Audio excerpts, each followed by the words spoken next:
É o quê? Novo. Não, de novo não. Pior que não. Isso aí é diferença só, sei lá. Deve ser claridade. Minha câmera deve ser. Não tá novo, não. Tá batendo claridade, aí parece que pintou. Não, não pintei, não. O meu eu pintei. O meu só pintou, Yasmin, mas você fica com a câmera desligada, não tem como te ver, né? Se eu tivesse com a câmera ligada, Eu estou aqui eu pra ia você. ver. Eu estou aqui pra você, tô de câmera ligada aqui. Pois é, Davi, Felipe, Breno, todos eles aí estão com as câmeras ligadas. Agora o restante eu não consigo ver. Gustavo. Breno tá. Gustavo abriu a câmera, né? Galerinha, lá! Yasmin, que caramba, Yasmin, ficou verde nas pontas. Você fez... Pintou de novo, hein? Eu pintei todo. Só pegou mais as pontas. Professora, eu tô começando a achar que ela é o Felipe Neto, né? Porque toda vez que eu vejo ela tá com uma cor de cabelo diferente. Essa gosta de mudar, né, gente? Aproveitando a quarentena para poder mudar o tempo todo. Isso que é bom. Eu pinto cabelo desde meus 8 anos, 4 vezes por ano. Desde meus 8 anos eu pinto 4 vezes por ano o cabelo. Nossa Senhora! Muita coisa, Yasmin. Teve uma vez, tia, que ela pintou de uma cor e veio pra outra. Ah, sim. Pintou de uma cor e aí ficou de outra no cabelo. Isso acontece sempre. Pois bem, meus amores. Vamos começar, então, a nossa aula de hoje. Vamos fazer a correção de um exercício. Eu deixei para vocês fazerem em casa o número 3 da página 361. Não foi isso? Não. Vamos lá? Vocês fizeram? Porque tinha que pesquisar na internet os dados, então a gente não fez em sala. Nós fizemos o número 1 e 2, mas o 3 eu deixei para casa. Professora, que página é mesmo? Página 361.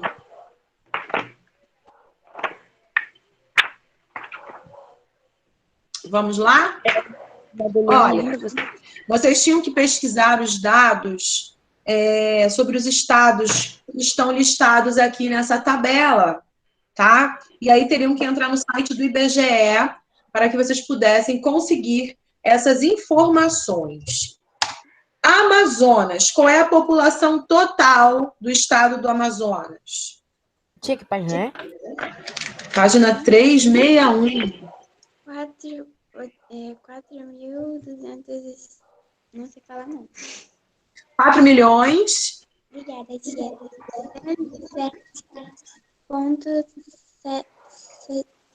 714. 4.063.614 habitantes. Então, olha lá, no Amazonas, população 4.063.614 habitantes. Aí pede também para a gente pesquisar a área em quilômetros quadrados. Vocês viram? Uhum. Qual foi a área? 11.401. Hã? 11.401. Não, é maior. É 1.559.146 quilômetros. E aí, por último, a densidade demográfica. Por último, a densidade... Fala de novo o número. Eu vou colocar aqui no chat para vocês. Por último, a densidade demográfica, que é de 3 habitantes por quilômetro quadrado. Então, Amazônia não, Amazonas. Perdão, consertem aí, tá? Na verdade, vocês precisam, é só colocar aí o Amazonas e colocar as informações do lado. Citando rápido demais, aí não querer. Professora, quase que eu escrevo de caneta. Lápis. Eu sei, só que eu quase escrevi de caneta, porque a caneta estava do lado. Vamos agora, terminem aí de fazer a anotação. Professora, tem que colocar Amazonas 8? Não, é porque saiu sem querer. É Amazonas, o estado do Amazonas. Entendi. O próximo estado, Paraíba. A população, vocês viram? 1944. Hã? 1944. 4.025.558 pessoas, tá? Vocês viram a área que a Paraíba ocupa? Uhum. Qual foi? 56 mil. Repete aí. Alguém falou um número aí grande que eu não entendi. 56.457.242. De quê? De área? É. Tem 56.468 quilômetros quadrados. Esses números, gente, não sou eu que estou inventando, não. São os dados que a gente encontra no site do IBGE. Então, o livro ele já até colocou aqui o site para vocês entrarem. Se vocês tivessem entrado nesse site aqui, vocês iriam ver essas informações certinhas, tá? É muito grande. A população é 3.944. No Brasil, não é mais. Agora em Goiás. Goiás, gente, a população de Goiás. 7.113.500. Goiás, 6.778.772 pessoas. Tá entendendo, Marlon? Quilômetro quadrado. Aí, olha lá, a área total ocupada por Goiás, aqui no Brasil, 340.106 quilômetros quadrados. E lá, a densidade demográfica é de 20 habitantes por quilômetro quadrado. Tá 17 aqui no site. São Paulo. A Oi? Professora, demográfica no site tava 17,75. Qual site? Esse site aqui do Link Cidades? Não, botei IBGE Cidade. Tem que entrar exatamente nesse link que eles disponibilizaram para a gente aqui. professora, Oi. qual é o Pode ter maior... olha só, as variações elas vão acontecendo ano após ano, porque a população ela vai aumentando, né? A gente tem que levar essas considerações também. O número não vai ser sempre o mesmo. Vai ser outra coisa. fala. Eu ia perguntar qual é o maior continente. Qual é o maior continente, gente? Ásia. Qual é o maior continente? África. Não. Ou é africano ou é europeu. Vou deixar pesquisar, hein, gente. Vocês estão em casa, olha aí. Ásia. Vou deixar pesquisar, hein? Vocês estão aí. Pelo amor de Deus. O América. maior continente, olha só, uma dica, o maior continente. Ásia. Muito América? bem. Muito bem, Davi. É asa aqui, Muito tem bem. um negócio aqui pra aconselhar aqui, ó. Mapa na É última a folha do livro. Ásia. É a Ásia mesmo. Vocês estão em casa, podendo olhar ali, dar um Google rapidinho para ver, para confirmar a informação. Olha, Ô, professora, a mas também tem como olhar aqui. É no Google e aqui no livro. Pensei que era europeu. Pode até olhar no livro e a pessoa não sabe. Professora, eu queria ir legítimo. Isso, Kailane. Olha só, gente, voltando aqui. Tô enrolada, Voltando aqui. Vamos voltar aqui, então, a preencher aqui a nossa tabelinha. Santa Catarina, vocês acharam quanto de população? 7 bilhões e Santa Catarina? Ali eu não ouvi. 7.252.502. Olha só, eu já achei mais aproximado, né? 7 milhões e certinho. 161, peraí. Ô tio, eu vou lá pra Santa Catarina semana que vem. Oh, que coisa chata. Não viajo, não. Oh, que Eu coisa tinha chata. Eu tenho um amigo que ele morava lá, mas ele voltou a morar aqui no Rio. E aí, gente, a gente tem aqui esses dados. Lógico que, se a gente for pesquisar esse ano de 2021, já vai estar diferente, não serão mais esses dados. Vai estar Vamos maior ou fazendo, vai menor? modificando. Eu não sei se o IBGE já atualizou para esse ano, né? Porque falta fazer pesquisas em relação à população. Em relação à população, a área não vai se alterar, né? Professora, O que pode alterar é a população e também a questão da densidade demográfica, porque à medida em que aumenta a população, a densidade demográfica também vai ser diferente. A área não. Tá? professora, Oi. Pode falar. mas tipo, já ainda pode existir um novo estado aqui no Brasil? Se pode existir, Um novo estado no Brasil? se determinarem, se autorizarem, sim, por que não? Tipo um estado tipo, de outro país. Sei lá. Não, um outro país aqui dentro, não. É que Não. no Não, caso, tia, na verdade pode, porque você comprar a terra dele.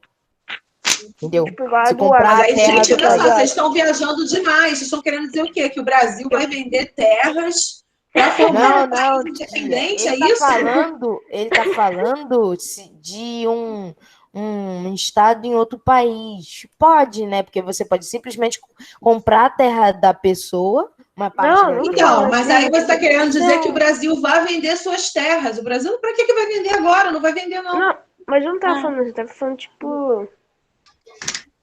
Acontece uma coisa por uma terra, aí o Brasil vira o portador dela. Igual aquele outro do Acre. Igual o quê? Igual a do Acre, que não era da Bolívia. Sim, sim. Então, igual. De acontecer, de haver uma compra de outro território, é isso? Assim, é igual aconteceu com o Acre. Poder acontecer, pode. Mas acho que não vão fazer isso. Agora. Não tem porquê. Até, professora. Olha só, vamos Até voltar porque aqui nem nesse seu dinheiro pra exercício. comprar eles têm, né, professora?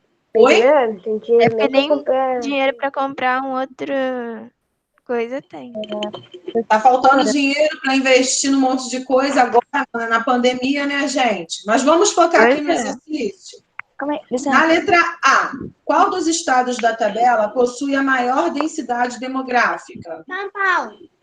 Isso aí, São Paulo. Letra B, e qual apresenta a menor? Amazonas. Isso aí, o Amazonas. Perfeito. Alguma dúvida? Não. Beleza. Professora, Oi. você acha que com esse negócio do Covid, a população em algumas regiões pequenas, mesmo tipo com muita gente nascendo também nesse Covid, pode ter abaixado tanto, tipo, desses lugares aqui, pode ter abaixado tanto? Pode o quê? Repete, Yasmin, eu não ouvi. Tipo, nos lugares aqui que estão aqui, com esse negócio do Covid, você acha que mesmo com muita gente nascendo e tal, pode ter abaixado tanto a população do estado que estão aqui? Redução da população que você está falando? Você pode ter reduzido tanto assim o Covid. Tanto? Nesse Não. estado. Tanto não. Claro que a gente sabe, né, que já temos aí um número grande, mais de 300 mil pessoas, eu não sei o número exato, mas, tipo assim, fazer um estrago tão grande em cidades assim, acho que não. Ah, tá. A gente tem uma população muito grande, né, gente? O quinto mais populoso, né? E quando a gente coloca nessa proporção, não é tão assim aparente de querer, como se estivesse assim, acabando com a população daquela cidade, né? É porque o Brasil é muito grande. Ah, tá. Não, eu só queria saber mesmo, porque eu pensei, porque vamos supor, acho que são quase 3, não sei quantos mil mortos agora estão por dia, assim, aí eu pensei. A gente está num período mais crítico, né, da pandemia mesmo. Mas olha só, gente, vamos falar de coisas mais suaves, de coisas mais leves, né? Vamos deixar o Covid para lá, vamos focar aqui na nossa geografia. Melhor que Vamos falar de coisas boas. Na positivo. semana retrasada... Oi, Nathalie. Fala coisas positivas. Pois é. Na semana retrasada, nós falávamos ainda sobre a população brasileira, né? Só que a gente viu aí alguns outros pontos específicos. Nós falamos a respeito sobre a migração, não foi isso? Aprendemos esse conceito de migração, que é o deslocamento populacional de um lugar para o outro, e vimos que os brasileiros, ao longo de toda a sua história, estabelecem migrações, né? Sejam elas internas, ou seja, dentro do país, de um estado para o outro, sejam elas externas, brasileiros que saíram do Brasil e foram para outros países, ou também migrações pendulares, que são essas que nós realizamos diariamente. É o nosso trajeto da nossa casa até a escola, da casa ao trabalho. Nós estabelecemos essas migrações pendulares, que são conhecidas como temporárias.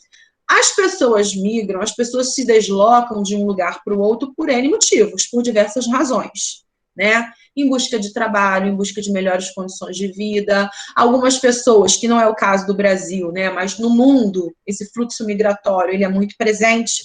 As pessoas podem fugir de guerras, de desastres naturais. Então, existem aí uma série de fatores que fazem o ser humano, né, que levam o ser humano a deixar suas terras e irem em busca de melhores condições de vida.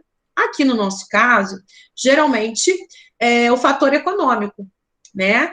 Em busca de trabalho, em busca de uma nova vida, né, em outro país. Então, as pessoas acabam migrando. Ao longo de nossa história, nós vamos perceber um fluxo muito intenso de nordestinos saindo do Nordeste, que é uma região repulsora de saída de pessoas, e a gente tem uma explicação, né? É uma região que sofre com a seca. A gente tem a região do sertão nordestino, que sempre, anualmente, passa pela questão da seca, e as pessoas fugindo dessa seca acabam migrando para outras áreas, em busca de emprego. Então, os nordestinos migraram para o Sudeste, Sul, Centro-Oeste e até o Norte também. Então, a gente vai perceber esse fluxo intenso durante vários anos.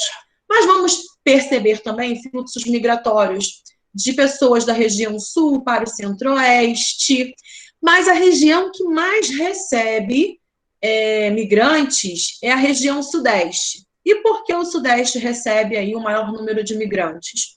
Porque é a região mais desenvolvida do nosso Brasil. Então, é a região que oferece o maior número de empregos. Não quer dizer que quando essas pessoas chegam aqui, elas vão encontrar. Não, porque a gente tem aqui um número de desemprego também.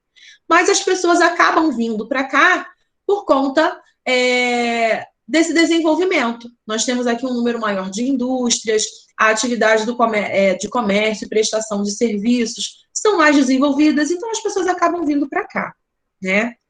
Ao longo de nossa história no Brasil, nós vamos apresentar alguns episódios também de migrações externas, principalmente na década de 80, porque na década de 80 foi um período muito grave de recessão, foi o período que a gente saiu aí da ditadura militar, voltando então para a democracia, né, vamos dizer assim, e aí foi um período em que o Brasil ele entrou numa crise, uma recessão econômica muito grande, a taxa de desemprego estava muito alta, a inflação no Brasil também era elevadíssima. Muitas pessoas começaram a sair do Brasil, ir para destinos como Estados Unidos e Japão, que são assim os países assim principais de saída, né? Em busca de trabalho, em busca de melhores condições de vida, ok? Bom, quando uma pessoa sai de um país e vai para outro, ela é o quê? Quando ela sai, ela é um imigrante ou ela é um emigrante? Emigrante. Emigrante. Muito bem, emigrante, é a pessoa que sai do seu país.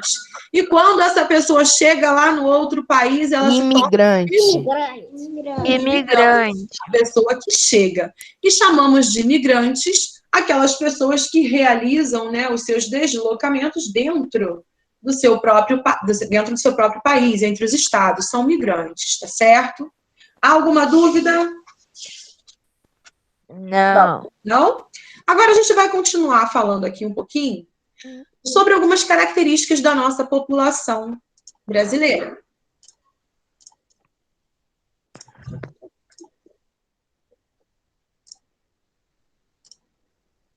A gente vai entender um pouquinho dessa dinâmica da população. Nós já vimos que a população brasileira ela não se distribui de maneira homogênea, igualzinha, por todo o nosso território brasileiro. Existem áreas que são muito mais populosas e áreas de vazio demográfico, e nós já entendemos isso, né? A porção do território mais populosa é toda a área litorânea, foi a primeira área a ser colonizada, então foi se desenvolvendo primeiro. A nossa região norte é a região que apresenta o maior vazio demográfico, podemos assim dizer, a mais baixa densidade demográfica do nosso país, até porque a gente tem aqui a presença da Amazônia, da nossa floresta, e que realmente, né, à medida em que nós fazemos aí a ocupação dessa região numa área de floresta, a gente vai destruir essa floresta, não tem como. A gente vai precisar desmatar, então ela vai sofrer ainda mais. Então, ainda bem, né, que essa região ela não é densamente povoada como aqui nas áreas litorâneas. A gente já viu aqui que a Mata Atlântica, que era a vegetação original de toda essa região litorânea, ela foi praticamente toda devastada por conta do processo de ocupação, né? Então, hoje não resta nem 10% de toda a Mata Atlântica original que existia lá antes da chegada dos portugueses. Então, se essa região aqui, ela começar também a ser povoada na mesma proporção, a nossa floresta corre um sério risco. A gente já sabe que a nossa floresta está em risco, né, gente? O número de desmatamento, o número da extração ilegal de madeira da Amazônia, o tráfico ilegal de animais e também de plantas da Amazônia já é um entrave, já é uma dificuldade que a gente precisa lidar e tentar resolver. Fora as queimadas. Exatamente. Fora, imagina isso, se a gente já tem todo esse problema em uma área de baixa ocupação. Imagina se essa área fosse totalmente ocupada como a área litorânea. Certamente a nossa floresta já não existiria mais. Existiria algumas partes da floresta amazônica, né? Então a gente precisa preservar e cuidar dessa área mesmo. Falamos aqui na aula retrasada sobre os fluxos migratórios. Como eu expliquei para vocês agora há pouco, a região Nordeste é assim, a região repulsora de saída mesmo de pessoas em busca de melhores condições de vida por todas as outras regiões brasileiras. E agora nós vamos falar sobre algumas características da nossa população. No outro capítulo a gente já viu que o Brasil ele é formado pela diversidade, né? De etnias. Então nós somos um povo formado aí por uma grande mistura de raças, uma riqueza cultural muito grande. Mas agora nós vamos abordar outros aspectos socioeconômicos do Brasil. Olha lá. Vamos falar um pouquinho sobre os indicadores econômicos. Olha só essa charge. Isso aí caiu numa prova do ano passado. O que essa charge ela está retratando aqui para gente? Nessa conversa. De uma mulher que veio da roça e que já é mais rural, e já o homem ele já é mais urbano. Não é o intuito da charge, não. Olha lá, o pai com a criança, filho, iPad para você, ele está dando de presente um iPad. E aí a mulher com os 2 filhos ali, ela fala, filho, você vai e pede. O que ele vai pedir ali no sinal? Dinheiro. dinheiro. Então, essa charge ela está mostrando que a desigualdade social que existe no nosso Brasil. Bom, para a gente estabelecer essa questão aí da desigualdade social, a gente precisa saber quantas pessoas trabalham, quantas pessoas elas não estão aí na faixa de trabalho. A gente precisa entender essa estrutura econômica da nossa população. E para isso, existe o que nós chamamos de PEA, População Economicamente Ativa. São todas as pessoas com idades entre 14 e 65 anos que estejam empregados, que estão aí exercendo o trabalho em casa ou com algum vínculo profissional. Ou seja, são as pessoas que estão em idade para se trabalhar, tá? Inclusive aquelas que estão desempregadas, tá? Que estão à procura de emprego. São as pessoas que estão na idade que podem contribuir ativamente através do trabalho. Então, pessoas de 14 a 65 anos, tá certo? Olha aqui, como se concentra a população economicamente ativa do Brasil. Aqui nesse gráfico, nós temos os setores da economia, né? Nós temos o setor primário, representado pela agricultura. A agricultura no Brasil emprega 17% da população, de toda a população economicamente ativa. A indústria e a construção, que representam aqui o setor secundário. A indústria, ela emprega 14,7% da população, construção civil, 7,4%. Olha isso. Na indústria, nós temos aqui um número menor ainda de empregados, pessoas empregadas, do que na agricultura. Por que será que isso acontece? Porque as indústrias da atualidade, elas são altamente mecanizadas, né? Então, tem o uso de tecnologias. Então, eles vão empregar uma parcela da população, mas não tanto, porque as máquinas realizam a maior parte do setor produtivo, tá? Então, por isso não empregam tanto. A agricultura também, hoje em dia, a agricultura no Brasil, ela é altamente mecanizada. Então, não há um número grande de empregos na agricultura. Agora, a maior parte da população economicamente ativa se concentra no setor terciário, que é o de comércio e o de prestação de serviços, olha lá. Então, por isso eles são importantes. Não é à toa que agora, durante a pandemia, os comércios e os prestadores de serviços, eles estão enfrentando uma grande dificuldade com essa coisa de que fecha comércio. Não, medida restritiva, não, abre, fecha. São pessoas que dependem, são muitos trabalhadores que dependem desse setor. Então, realmente, está sofrendo e muito com essa questão da nossa pandemia. O dono de funerária tá rico. Ai, que horror. Ai, que horror. Cara, pelo amor de Deus, cara, por que você foi falar isso, meu amigo, cara? Eu não ouvi que ele falou isso. Nossa senhora, não fala isso. O que ele falou? Eu não consegui escutar. Mas vamos seguir. Falou que o dono de funerária tá rico. Segue o fluxo, Davi. Nem repete. Segue o fluxo. O que ele falou? O que ele falou? Não, deixa. Deixa quieto. Não fala. Vamos continuar aqui, ó. Foca na professora que nos fala. Fala, por favor. Olha aqui, gente. Vamos voltar aqui. Nós vimos que a maior parte da nossa população brasileira, ela se concentra no setor terciário de comércio e serviços, né? Porque os outros setores, eles estão, assim, com um número muito elevado de automação. Só que, olha só, agora a gente vai falar um pouquinho sobre quanto essas pessoas, elas ganham. A gente vai ver um pouquinho sobre os indicadores sociais em relação à renda dos trabalhadores. Olha só, gente. 1% da população brasileira, 1%, dos mais de 210 milhões de habitantes, né, 1%, ganha mais de 20 salários mínimos. 2,5% da nossa população tem uma renda mensal entre 10 a 20 salários mínimos. 6% da população tem um salário mensal de 5 a 10 salários mínimos.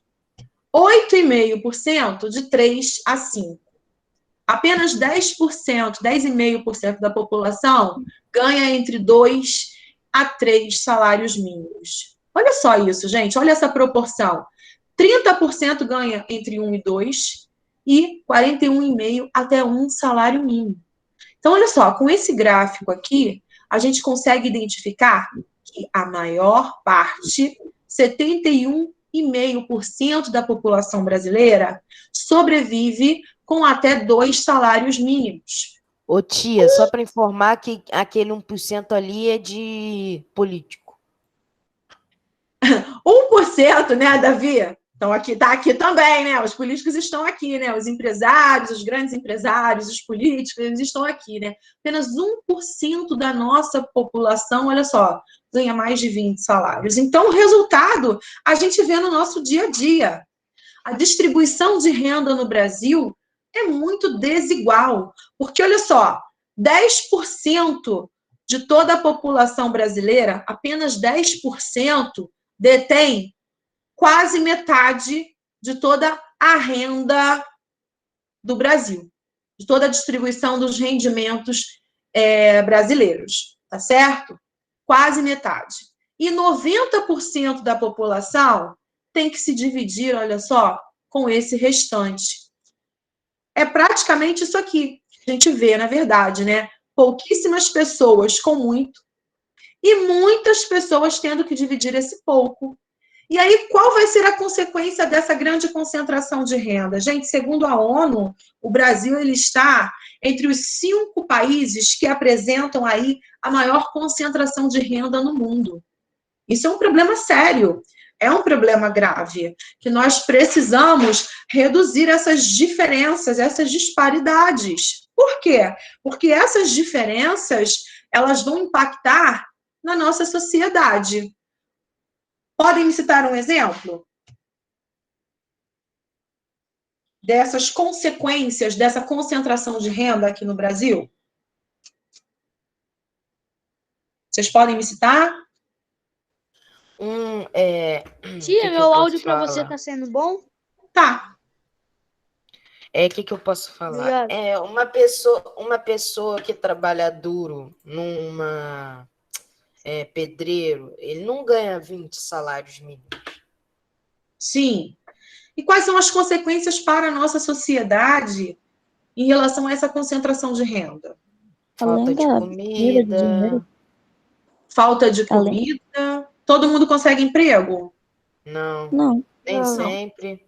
Temos mais de 13 milhões de desempregados, né? Ainda mais nesse momento crítico, né, tia?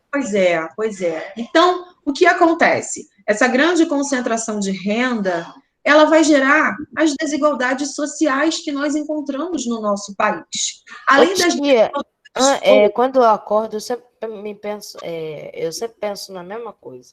Para que a pessoa precisa de tanto dinheiro? O que ela vai fazer com esse dinheiro? Pelo amor de Deus, né, tia? Pois é. E aí o negócio é o seguinte, quanto mais a pessoa tem, mais ela quer. Já repararam isso? Tipo, ela comprou um monte de coisa e deixa guardado, não vai ser uma parada. Os moradores de rua. Oi? Podia ajudar os moradores de rua. Exatamente, a gente vai falar sobre essa questão também. Então, olha só, além da gente ter... Se tivesse um político bom, acho que o Brasil estaria quase salvo, porque todo político, ele não quer doar, ele quer dinheiro. Exatamente. Para ele. Sim, mas né? Se os políticos... uma pessoa boa e daria para as outras pessoas que precisam, imagina. Assim, não é nem questão de dar. Os políticos, se eles entrassem, né, nos cargos ao qual foram eleitos pela população e apenas trabalhassem, apenas fizessem aquilo ao qual é da ossada deles, já estaria excelente, não é dar. Mas se eles trabalhassem, se eles fizessem o trabalho deles direitinho, estaríamos de outra maneira, porque eles não iriam se corromper. Estaria tudo aberto, a vacina funcionaria. Tudo funcionaria. Funcionaria. A saúde funcionaria, né? A educação também, a segurança também, mas o problema é que quando entram, né, e assumem o poder, parece que, sei lá, sobe a cabeça, né, e aí acabam vislumbrando coisas para si próprio, né, então assim que vai acontecendo. Bom, essa concentração de renda no Brasil, ela é desigual, a gente já viu que é uma pequena parte, 10% da população concentra quase metade de toda a renda que nós temos no país. E aí ainda tem outras diferenças entre essa camada da população que trabalha, a imensa parte camada de trabalhadores. Por exemplo, a diferença entre homens e mulheres ainda existe, ainda é uma realidade, infelizmente, que existem. Exemplos. Hoje em dia, o número da participação das mulheres no trabalho, de maneira geral, aumentou de forma muito expressiva. A cada 100 pessoas que trabalham, 44 são mulheres. Olha só, quase meio. Entretanto, a gente ainda vê diferença salarial entre homens e mulheres que exercem a mesma função, que têm o mesmo grau de escolaridade. São coisas que aumentam essa diferença, essa desigualdade, que precisam também ser equalizadas, que precisam ser igualadas. Se a pessoa exerce o mesmo trabalho que eu, por que a outra pessoa vai ganhar menos? Ou, né? Ou se eu estiver na outra posição, por que eu tenho que ganhar mais se eu faço a mesma coisa que a outra pessoa? Eu tenho a mesma qualificação e o mesmo tipo de trabalho. Então, é uma coisa que ainda estamos caminhando, já melhorou bastante, gente. Isso a gente tem que falar mesmo. Mas que ainda necessita de alguns ajustes, né? Porque ainda não está o ideal. E aí, essa distribuição de renda, né, que é desigual, vai promover muitos problemas, como o Breno falou, né? Em relação à população de rua, em relação ao que mais? O que mais que vocês acham?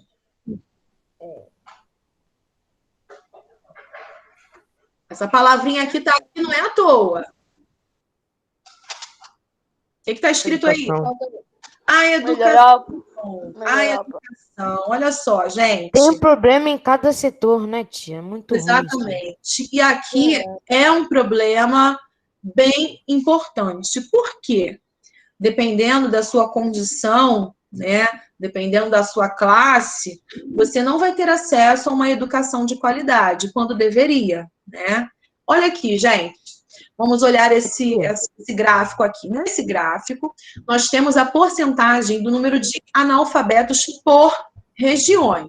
No Brasil, a gente tem quase 10% da população brasileira ainda analfabeta.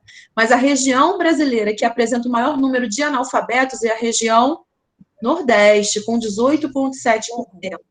É algo que a gente precisa... Tia, é de onde Josias é. Do Nordeste. Josias, você é de lá do Nordeste? Você é de onde, do Nordeste? Tia, eu sou lá de Natal. Ah, que legal. Ó, lindo Natal, né? Uhum. Você é de Nordeste? Minha avó nasceu lá em Natal também. Legal, gente. Aí eu veio pra cá criança. Legal. Meu avô faleceu também, era do Nordeste. Aí meu avô, pai de mãe, era de Belém. Aí, acho que metade da minha família mora lá em Natal. Ah, que beleza. Sempre Ô, tia, uma coisinha que eu ia falar antes, tia, é que o problema da educação também está ligado à desigualdade social e o dinheiro, por quê? Porque se a pessoa não tem muito dinheiro, ela não consegue colocar numa escola de qualidade, e aí a criança pode ser levada para o mau caminho, como os ladrões, e essas coisas aí, as drogas. E tudo isso é causa de um problema que leva a outro problema que, nossa, estraga o país. Exatamente, Davi, perfeita a sua colocação. Vai crescendo mais ainda. Nesse ponto que eu quero chegar, né? Olha só, gente, aqui nós temos um gráfico que está nos mostrando a taxa mesmo de analfabetismo entre os países. O Brasil, com quase 10% da população, com uma taxa bem elevada mesmo de analfabetismo. Cuba, olha só, com 0,2% de sua população. Então, olha só, essa educação realmente é o que o Davi ele acabou de falar com a gente. Ela é como se fosse um efeito dominó, que você derruba uma pecinha do dominó e vai caindo todas as outras, porque um depende do outro, né? Se a pessoa não tem acesso a uma boa qualidade de vida, se a pessoa não tem um emprego certinho, ela não vai ter como manter a sua família dignamente. E aí, não vai conseguir colocar os seus filhos numa escola onde o seu filho vai ter um ensino de qualidade. Aí vai ter que depender, infelizmente, as escolas, né, públicas, elas têm essa deficiência esse déficit. Toda hora entra em greve, toda hora sofre. A gente viu agora com a pandemia essa discrepância, essa diferença. Vocês, graças a Deus, vocês são agraciados mesmo por Deus, pelos pais de vocês poderem colocá-los numa escola particular, numa escola boa de qualidade. Mas, infelizmente, isso não é a realidade de muitas crianças no Brasil. Nós vimos aí nos jornais, toda hora passava. As crianças no ano passado das escolas públicas não tiveram aulas nem online.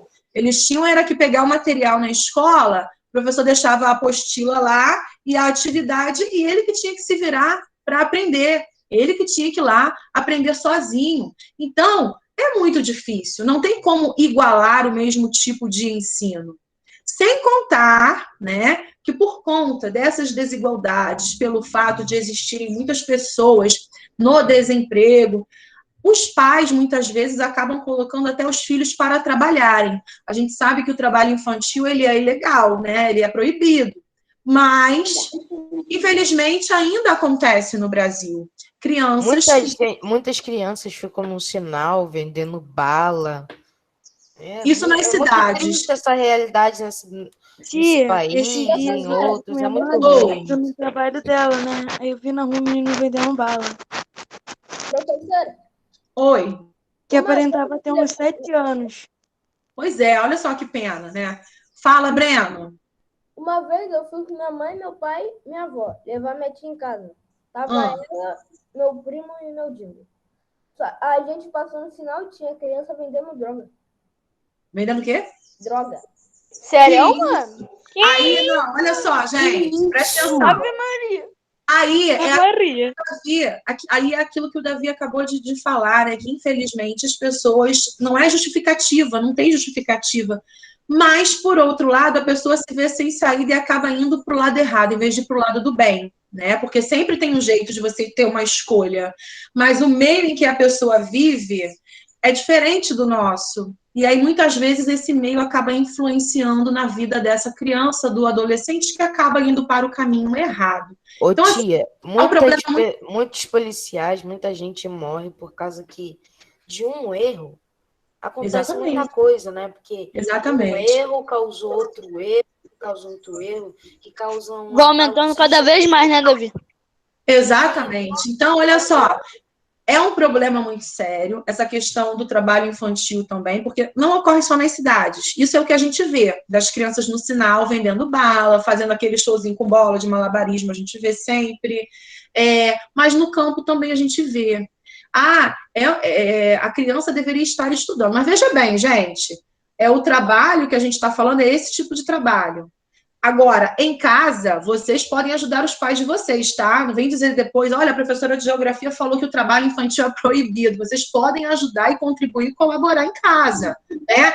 É porque isso não é um trabalho, isso é uma ajuda. Porque se a gente mora numa casa e a gente tem várias pessoas que vivem nessa casa, fala que é dever, né? Nada mais justo do que a gente contribuir com a nossa parte. Porque se são várias pessoas que moram, por que só um tem que fazer? Por que só dois tem que fazer? Então, vocês devem também ajudar os pais de vocês, né? Nos afazeres de casa, não é nada demais, tá? O que a gente fala aqui é desse trabalho que tira da criança e do adolescente a chance de ser criança e adolescente, porque eles poderiam estar na casa deles, poderiam estar estudando e estão sendo obrigados a trabalhar. É disso que a gente fala, né? E aí, como que esse adolescente e essa criança que trabalha ali na rua, que trabalha lá no campo, ela vai ter a mesma condição, a mesma oportunidade do que vocês que estão nas escolas, estudando direitinho, que estão fazendo as atividades, que estão aprendendo, elas terão essa mesma oportunidade?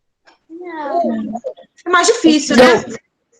Muito mais difícil, porque a criança, quando ela fica lá trabalhando demais, ela já fica cansada. Quando chega para estudar, já não tem mais aquela concentração direito. Então, é mais complicado, né? Então, a gente tira dessa criança e desse jovem uma oportunidade futura.